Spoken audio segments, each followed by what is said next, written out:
ஜென்ரலா வந்துட்டு அந்த டைம்லலாம் வந்துட்டு ஃபேஷியல் மாத்திரம் இருந்தது. அதாவது சலூன் ரிலேட்டடான ஐட்டங்கள் மாத்திரம் தான் இருந்தது. ஆனா இப்போ டாக்டர் ரிலேட்டடா அந்த கெமிக்கல் பீல்ஸ், அதுக்கப்புறம் ஃபேஷியல்ஸ் இந்த மாரி நெறைய விஷயங்கள் வந்துருச்சு. சோ அந்த மாரி நீங்க ஏதாவது ட்ரை பண்ணியிருக்கீங்களா மேம்? இல்ல எது உங்களுக்கு வொர்க் அவுட் ஆயிருக்கு? இல்ல நான் முன்னாடியும் சரி, இப்பவுமே சரி பார்லர் பக்கமே போக மாட்டேன்.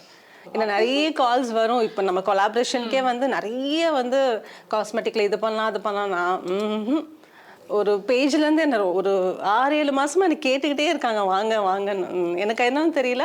பார்லர் போறது மட்டும் எனக்கு பேசிக்காவே பிடிக்கிறதே இல்லை. எனக்கு அவ்வளவு பொறுமை இல்லைன்னு அங்க போய் ஒரு ஃபேஷியல் பண்ணணும்னு போய் நம்ம அப்படி படுக்க வச்சாங்கன்னா ஒரு 2 ஹவர்ஸ் 3 ஹவர்ஸ் சாலிடா போகும்.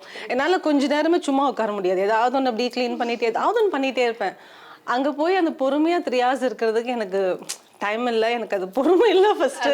ஸோ அதனாலேயே போறது இல்லை. என்னன்னா அங்க போனாலும் அது அந்த டைம் நமக்கு நல்லா இருக்க மாதிரி ஃபீல் ஆகிற மாதிரி தான் எனக்கு ஃபீல் ஆகுது.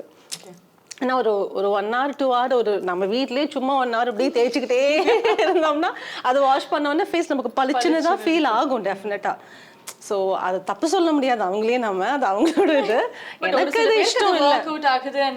ஆமா, எனக்கு வந்து அது இஷ்டம் இல்லை, நான் போகவும் மாட்டேன். இப்போ நம்ம வந்து செல்ஃபா அதை பண்ணணும் அப்படின்றவங்களுக்கு அது அது கொஞ்சம் சோம்பேறித்தனம். எனக்கு அங்க போறது தான் சோம்பேறித்தனம்.